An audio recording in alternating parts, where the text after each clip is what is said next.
তার নির্দেশে তার কর্মী নূর সে এনডিএম চেয়ারম্যানের বাসভবনে প্রবেশ করে এবং তার দুটো উদ্দেশ্য ছিল, এক, যদি চেয়ারম্যানের সাথে দেখা হইতো তাহলে সরাসরি ছুরিকাঘাত করে হত্যা করত, অথবা যদি এই সুযোগ না পায় এনডিএম চেয়ারম্যান ববি হাজ্জাজের গতিবিধির নজর রেখে তার গাড়ি ভরে হামলা করত।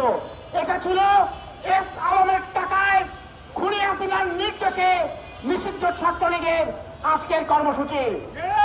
আমরা এনডিএম কেন্দ্রীয় নির্বাহী কমিটির পক্ষ থেকে তীব্র নিন্দা জানাচ্ছি।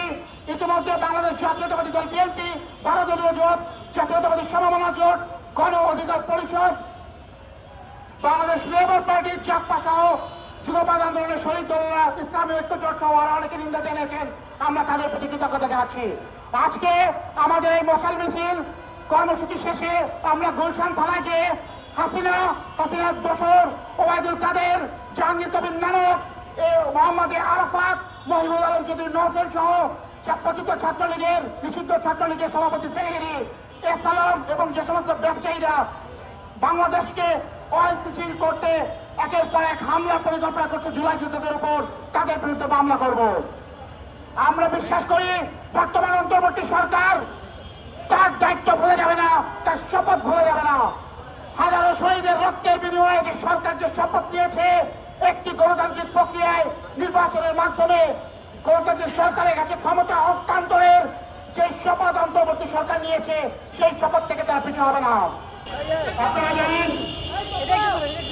বিশ্ব ইতিহাসে নিকৃষ্টতম পতিত স্বৈরাচার ফ্যাসিস্ট খুনি হাসিনা আজকে সরাসরি নির্দেশ দিয়েছিল ঢাকা নিষিদ্ধ ছাত্রলীগের ঢাকা মহানগরের সহসভাপতি মোস্তফা নাফিস তাকে যে ববি হাজ্জাজকে যাতে বোমা মেরে উড়িয়ে দেওয়া হয়। এই ধারাবাহিকতায় আমাদের বনানী কার্যালয়েও বোমা সদৃশ বস্তু পাওয়ার আমরা খবর পেয়েছি। বনানী থানা পুলিশ সেখানে গিয়েছিল। খুনি হাসিনার নির্দেশে মোস্তফা নাফিস নিষিদ্ধ ছাত্রলীগের সহসভাপতি তার কর্মী নূর আজকে ববি হাজ্জাজের বাসভবন গুলশান বাসভবনে প্রবেশের চেষ্টা করে। উদ্দেশ্য ছিল দুইটা, তার সাথে সরাসরি দেখা হলে সে সরাসরি হত্যা করতো ছুরিকাঘাত করে, অথবা সেটা সম্ভব না হলে তার গাড়িতে বোমা হামলা করত। আমরা আমাদের দেহরক্ষী দল এবং আইন শৃঙ্খলা বাহিনী নূরের মুঠোফোন পরীক্ষা করে এ সংক্রান্ত কথোপকথন নাফিদের সাথে সংক্রান্ত কথোপকথন তারা দেখতে পায়। আমরা মনে করি নূর গতকাল পুরোমানের পর আজকে ববি হাজ্জাজের উপর যে হামলার চেষ্টা, এটা দেশকে অস্থিতিশীল করার সামিল। জুলাই আন্দোলনে যারা সম্মুখসারী যোদ্ধা রয়েছেন, যারা নেতৃত্ব দিয়েছেন, তাদের উপর একের পর এক হামলা করার মাধ্যমে খুনি হাসিনা দেশকে অস্থিতিশীল করতে চায়।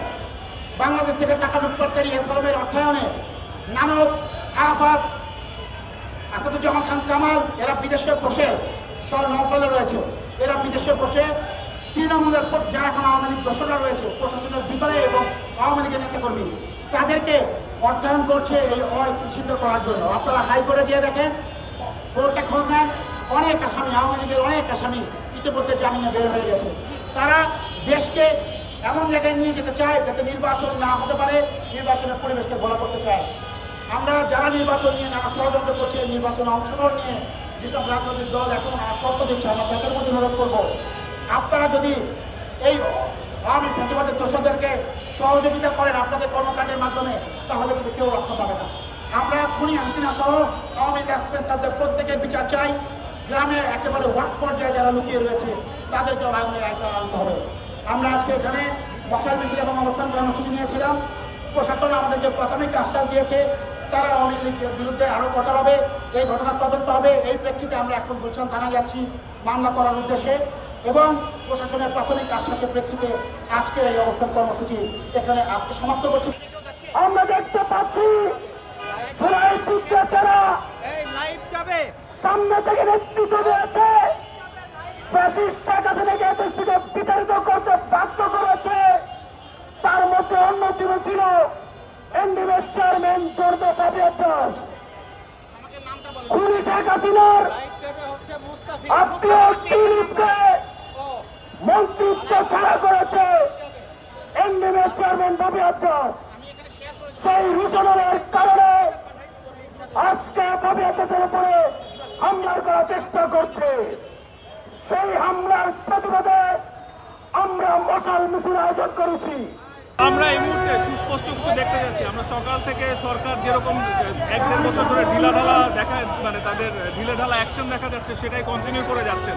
ববি হাজরা, যিনি জুলাই আন্দোলনের একজন অবিসংবিধিত নেতা, তাকে হামলা করার চেষ্টা করা হলো। একটা নীল নকশা গত 2-3 সপ্তাহ ধরে আমরা শুনে আসছি যে তার লাইফ থ্রেট রয়েছে। সরকারের আমরা কোনো পদক্ষেপ, দৃশ্যমান কোনো পদক্ষেপ এখনো দেখতে পাচ্ছি না। আমরা তাদের কাছ থেকে সুস্পষ্ট দৃশ্যমান কোনো পদক্ষেপ দেখতে চাচ্ছি।